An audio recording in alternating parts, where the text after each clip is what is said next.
feeling and attitudes discussed in the course, medical course, are more related to a patient and physician.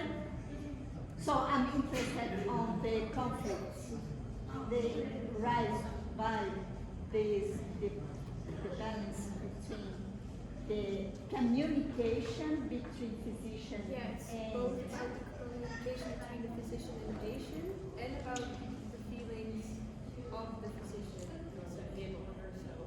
So it's both. both. Feelings of both. So they are aware of not accept a euthanasia.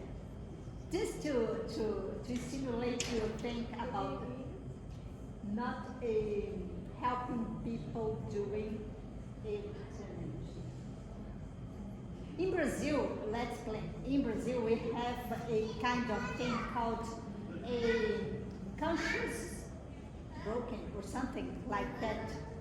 If you are not agreeing with the action, you just need to say that you don't agree and you are not going to do or to have something, to have an abortion, to have any procedure. You mean if healthcare practitioners are allowed to say no? Yeah, Existing people, but they are in the Netherlands too. Please speak louder. Yeah, I can't hear you. They are allowed to say no too. They don't, if someone's asking them to assist them in euthanasia, they can say, no, I don't want to do this. Okay, so they are dealing with these conflicts. They are helping to dealing with these conflicts with those in kind of your course. Yeah. Yeah, because I think that this kind of thing they have in Netherlands, it's a kind of, what should I say, civilized thing that you can manage several things, including your end of life. It's different. In Brazil, we have not that. Yeah, but I think they faced a different way, so they can manage, maybe, that's the question, they can manage this feeling, emotion, and attitudes.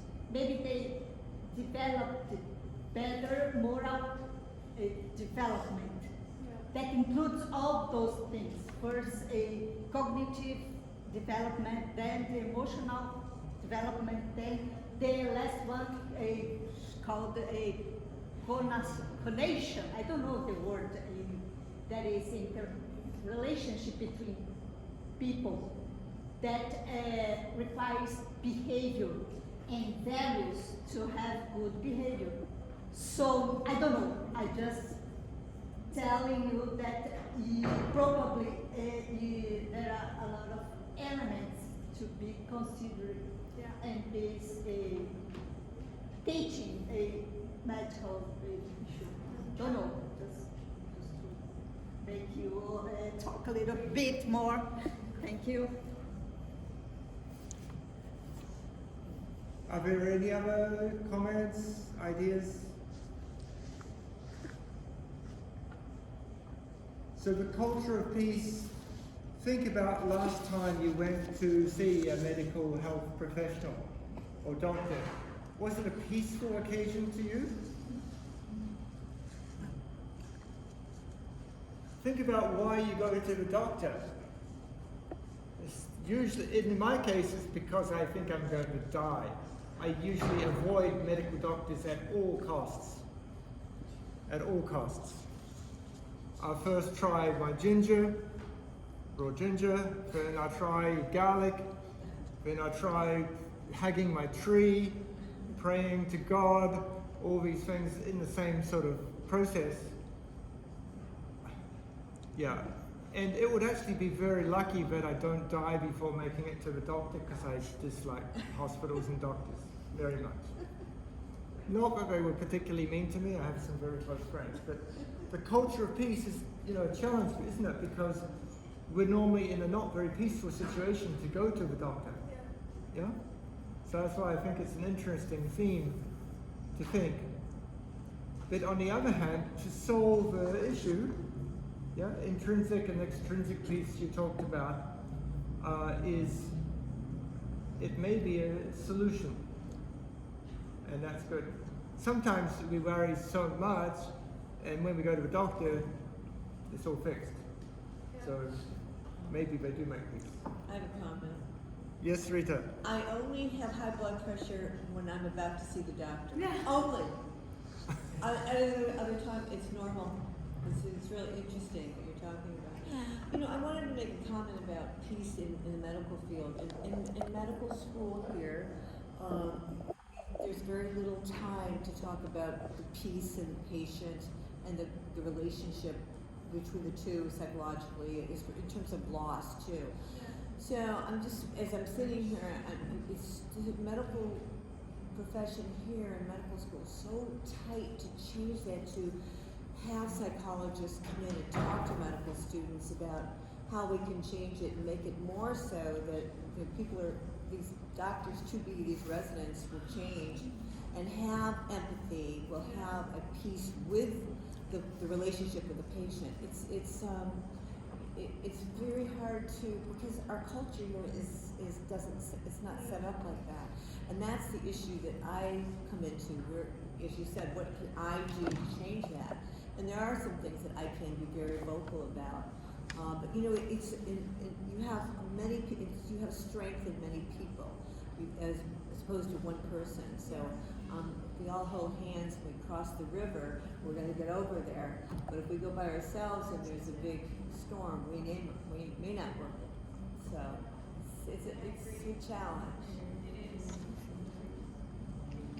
So we did think you're a good person to ask, Rita, why are there so many psychologists in America? There's so many problems. We've created so many problems with this. I remember about 25 years ago, one of the papers I wrote was comparing the French medical psychiatric system and the Japanese system and several of the countries, because in some countries, especially even just the French-British comparison, one is prescribing so many drugs and the other is hesitant to prescribe drugs. So it's interesting, and even for depression, do you prescribe Prozac or not? Do you prescribe holding hands to deal with problems? And it's interesting, How do you feel?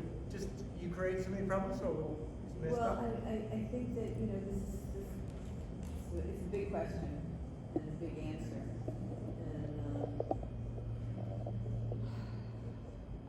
I don't know where to begin because it's so big. But it's as we said, if we can join hands and work together, being alone and trying to get things done is just very difficult. And our culture here in the United States is very different than Europe and than France or England.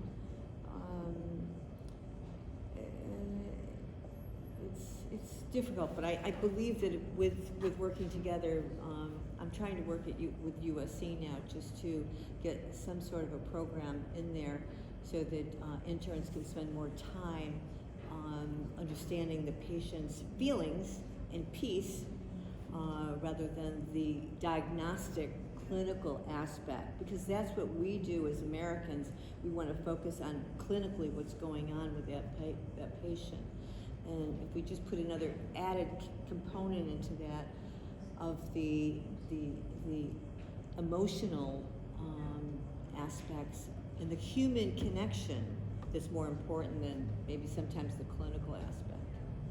But these are further discussions. We focus more on clinical aspects too, but we're moving towards incorporating feelings and the ethical side of things. That's what you're doing there. Yeah.